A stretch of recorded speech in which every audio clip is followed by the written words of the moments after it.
A powerful winter system sweeping across Romania has left widespread disruption in its wake, cutting electricity to roughly 200,000 homes and severely hampering road, rail and air travel. In the capital, public transport struggled under snowfall approaching 40 centimeters. Snow-laden trees collapsed onto roads and railway lines.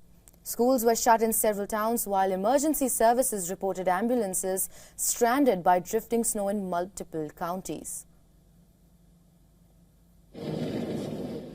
We're waiting. We've been here for hours and no one's paying attention.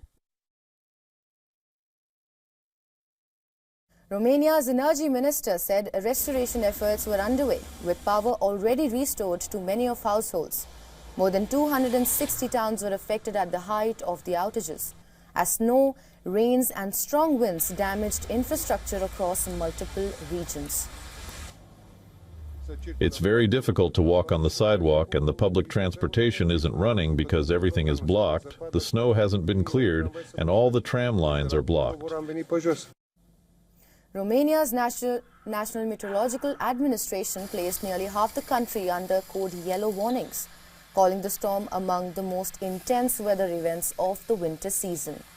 Authorities warned that hazardous conditions could persist and that residents must limit travel.